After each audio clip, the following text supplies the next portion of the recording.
Single-player Roblox games are kind of like the WNBA. Yes, they exist, but they don't really have to. They're the male-only fans of the platform. They don't really make money, but Roblox can't just get rid of them without public consequences. For decades now, Roblox has always been advertised as a multiplayer cesspool. From the online hangout of the early 2010s to the great corporate metaverse of today, Roblox is a great place to make friends, followers, girlfriends, boyfriends, and now, connections. But in order to get these things, you'll have to first spend hundreds of dollars on virtual accessories, like the Roblox leg, a headless horseman, and of course, the Black Vulk shades. Recently, Roblox horror games have shifted into asymmetrical games, which is good for monetization. It provides a horror experience that the youth find mature enough to get involved in the same way that they get addicted to analog horror, Has-Been Hotel, and Five Nights at Freddy's. And this effectively gets them to be so enthralled in the content that they'll buy several paid cosmetics for these fictional characters, which Roblox likes, of course, so they'll boost these games in the algorithm. For over 10 years now, Roblox has had a niche type of horror game that's never excelled, but never left.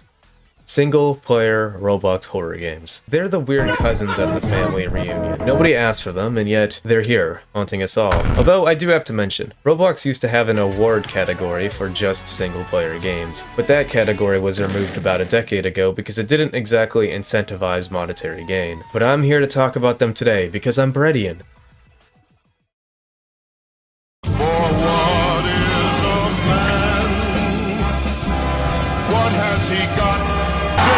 The guy who talks about niche Roblox games. I'm here to collect my $2 paycheck from YouTube. I'm so happy I moved to America to pursue the career path of a niche internet micro-celebrity. In the words of Bill Cosby, you see, Roblox is chaos incarnate. It's meant for servers full of kids playing as pizza chefs and getting scammed out of rare pets. That's the experience. That's the soul. And clearly this is what Roblox themselves want, because it seems that every single game is constantly hitting you with this pop-up menu to invite friends. God, I love a good MLM. Multi-level marketing. But the second you take that away, remove the people, strip away the chaos, leave just you alone in a map, something changes. The horror isn't the same anymore. The horror is the silence. It's the isolation. It's like visiting your school after hours, or waking up in the middle of the night to go and get food from the kitchen at 3 a.m. It's unsettling, and you don't know why. It's some sort of liminal space.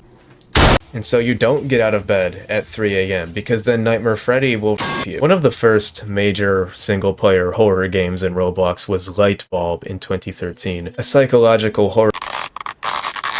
So we are not talking about Lightbulb today. I've already talked about it in the past, and I'm recording this bit now 8 months later, and I just don't feel the spark anymore. I'm in tremendous pain!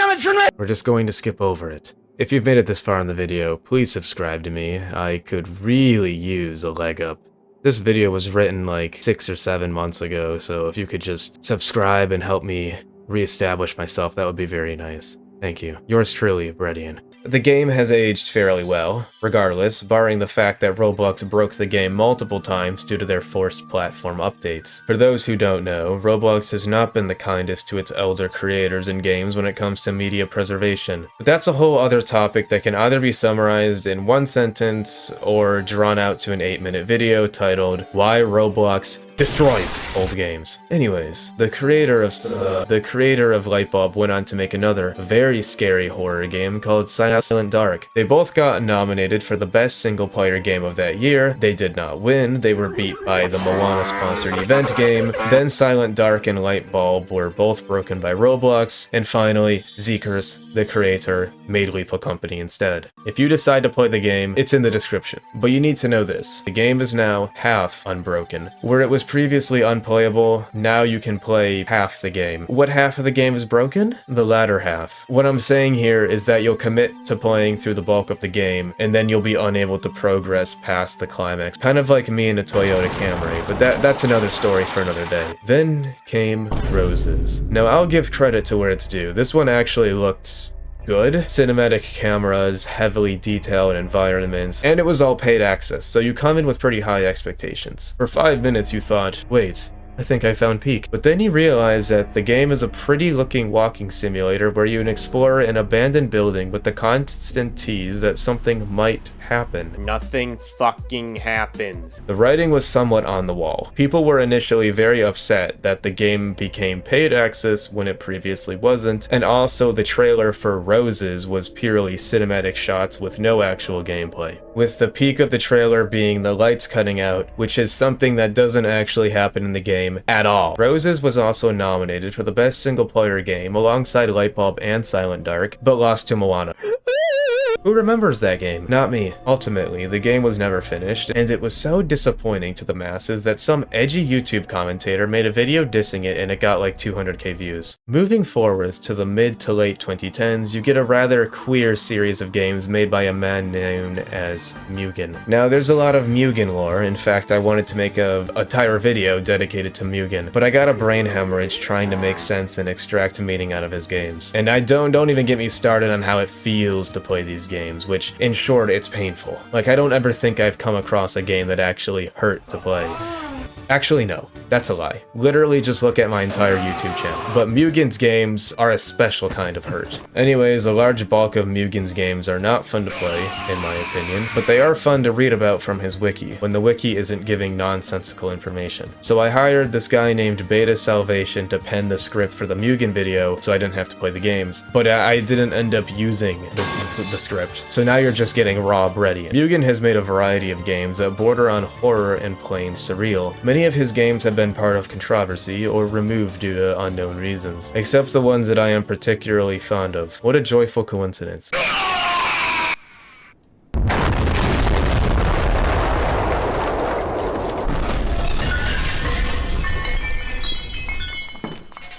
Dog, what the fuck? What the hell just happened? Stupid game, bro. Stupid fucking game. Friend.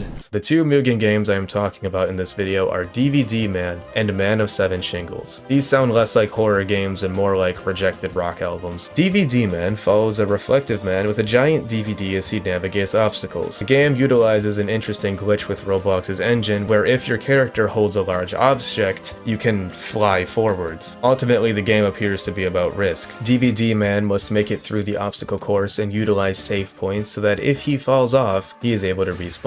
Originally, when DVD Man was about to face the final boss, he had to place his DVD into a computer and cross a boundary where the game would claim it would wipe his memory if he fails. The boss battle was hard and it was intimidating, relinquishing your save point to fight a final monster, aka a giant apple with the mirror texture. It's an endearing tale. DVD Man, after spending the entire game training with his DVD, is confident in his DVD jumping skills that he puts his life on the line in order to face an impossible goal. Even if DVD Man dies, he knows that the world will continue on without him, albeit with the memories he left saved behind on the computer. However, with DVD Man's overhaul, the game no longer makes you go through that memory wipe stuff, particularly because of how punishing the boss is. Now, despite this being one of my favorite games on Roblox, it's a shame that I don't have any footage of the old version.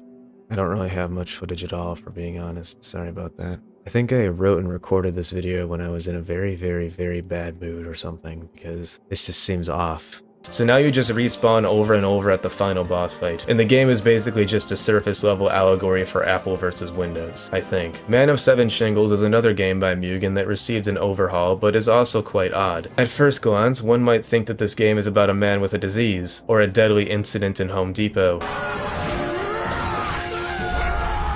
Man of Seven Shingles is so alluring to me in a way. I have not beaten Man of Seven Shingles, and I didn't even play it when it came out. My friend streamed it to me when we were bored, and he quit after like 10 minutes. I played Man of Seven Shingles on stream after Mugan friended me when I made that video about his War of the Worlds remake. It's kind of a bad video, don't watch it. I sound 70% more Asian in that video. Nothing wrong with that, of course, but those who know. Certain parts of the game are quite frightening, but I'm not exactly sure I'd classify it as pure horror. It's just very surrealistic. Like I said earlier, there's just a lot of random stuff happening, but somehow it doesn't fall into the category of being annoying or unfunny. I'd like to think my YouTube videos are also like this, but one can only dream. There's pieces of cake hidden in the walls in this game, and when you pick them up, they show up as PNGs of a rubbish bin. There's these potato things that are kind of scary, and the Man of Seven Shingles himself low-key looks chopped too. The game sees you gathering a bunch of planks and using them to get from place to place. There's also an alternate ending where you get a fish in a container of water, and you have to refill its oxygen by finding new puddles of water, eventually dumping it into a toilet where it can live happily forever. All of Mugan's games are not very horrific, but they did set the stage for other surrealistic horror games to follow. I thought of you because I didn't know these were real. They weren't. That's from a man of Seven Shingles cosplay. I banned the guy who made it ages ago because he wouldn't stop talking about cannibalism. He's in prison for, I don't even know what, never looked. That pic is from a news article about the arrest. If I recall, police confused it for an animal torture device, which I guess it is, because I don't know how the fuck it's supposed to breathe in there unless the brew cap is somehow this oxygen tank. See, I don't regret sending you this meme because you just gave me the most insane lore, Mugan. Why don't you have normal fans? I made this the fuck up on the spot because I felt like it, I'm sorry.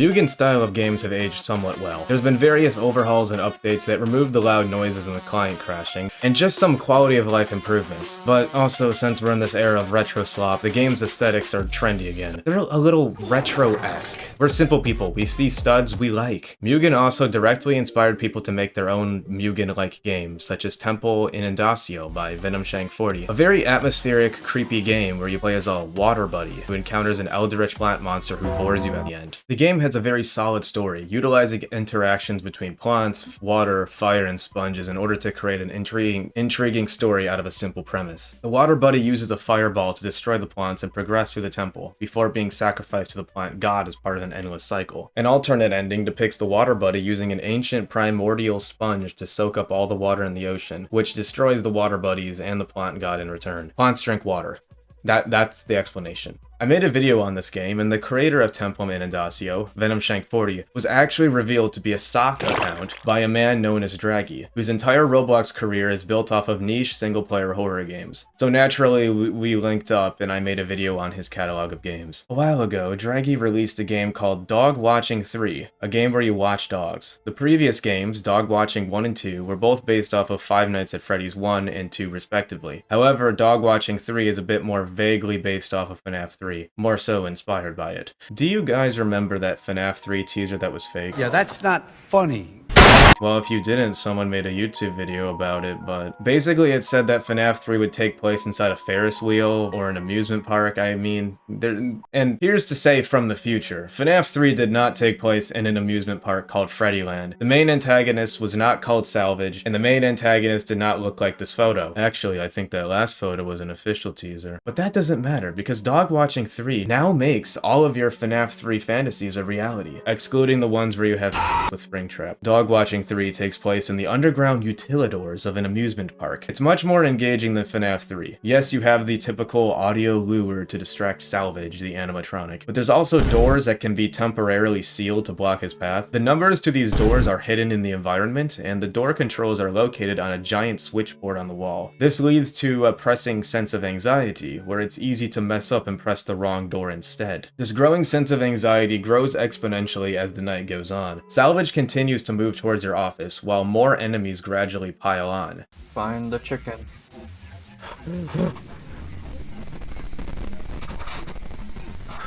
We have to keep looking at her until she vanishes. Who? Yeah, he's right there. Do 10. Hold it out. Shit. I think I'm cooked. Oh.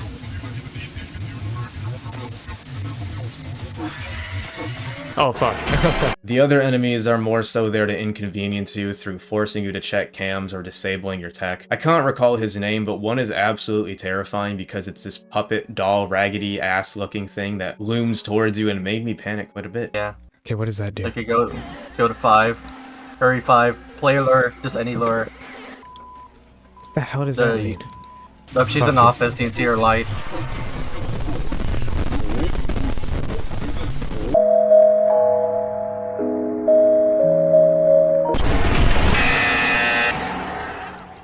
I don't have my light on.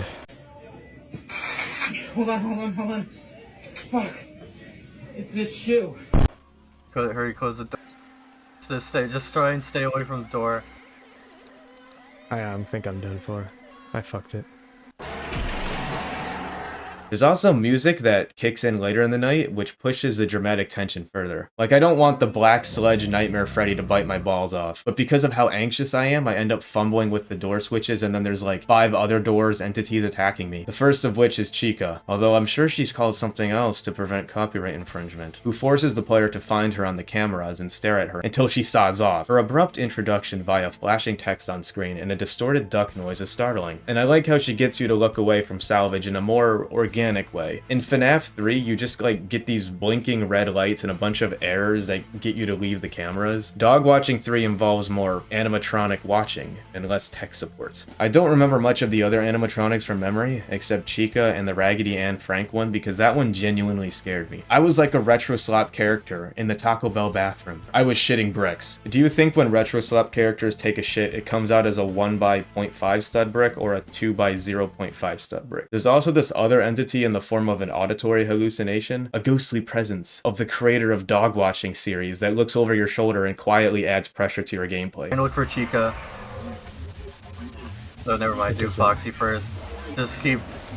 Okay, close. Try and see if we can close it. Close it! Oh my I god. died at Chica anyways, because I can't use the camera. Interesting. No, you just won, I think. Oh, I didn't even see this. How can one play Roblox for 14 years and not know how to beat this game? The game took me roughly 30 minutes to play through and beat, which now that I think about it, isn't really that bad. But the whole time I was thinking to myself, okay, so Draggy is watching me play this game, and I don't want to look washed or uninvested in the game. Even though it's just my first time, I need to act like I know what I'm doing. I beat the game fair and square, but I was also assisted by the ghostly presence, and I was also saved by the bell. There was a lot of shit happening, okay? All the door switches were fucked. I'm pretty sure I managed to disable the cameras somehow. I remember the game being blue for some reason. Like one of the Avatar people just came all over my face. And the haunted Raggedy Ann doll was looming towards me, I think. And there was music. And Draggy was probably rolling his eyes at my performance. But then it all stopped. Like, it literally all went away. I made it. It was the end of my shift. The scary job simulator was over. I was kind of in shock, and I spent an abnormally long time walking around the map after it was all safe. I also wanted to look for hints on how to get the secret ending. Plus, my Resident Evil brain likes to backtrack a lot in the name of finding treasure. Like, maybe I'd find a puddle of black goop from salvage and put it into a Gatorade bottle or something. Then I could sell it to the merchant for 9,000 pitas. There wasn't anything to my knowledge. The game just has you walk through the barren utilidors as you make your way to the exit hatch. The reason I took so long to exit was because I took a glance at the badges for Dog Watching 3, and I noticed that there was a large disparity in how many people got the bad ending versus the good ending. I noticed the puddle of black splooge left behind by salvage, and I low-key thought I had to grab the cleaning supplies from the janitor's closet and mop up the stain, disposing of it in the trash, or dumping it down the drain. Then the black splooge would go into the sewer system, where it would combine with all the flushable baby wipes, the poop, and my liters upon liters of from Goonie to Toy Chica. Then salvage merges with all the smelly filth and becomes this big, incredible, gassy, like hourglass from Five Nights at Treasure Island. And since Draggy's upcoming game, Dog Watching 4, is subtitled Dog Watching 4, God-Given Form, I think this actually might be canon. So this didn't happen. They're actually, hallucinations. In Dog Watching 4, they're going to be hallucinations of household objects, like this cat clock, for example. Which one of the animatronics are going to be a lawnmower? The vacuum cleaner? Like, can you imagine getting killed by a lawnmower? Like the jump scare screen for that. And then a vacuum cleaner, it's gonna be like, what are you gonna do, suck me to death? So the bad ending of Dog Watching 3 has the amusement park getting dragged down by the giant blob monster. The end. In the late 2010s, Roblox began to abruptly kill the single-player game niche. Whatever was left of it, at least. They no longer offered awards for single-player horror games. And it seems that as investors have poured into Roblox more and more, the platform wants to prioritize whatever makes it the most money, which is not single-player games, especially single-player horror games. Now, I already talked about the algorithm, and yeah, Roblox is evil, blah, blah. So I'm not going to reiterate it, but it doesn't take a genius to see that Roblox does not give a about what happens to these types of games, because they are certainly not paying the bills. So in a logical sense, this niche might as well have just never existed.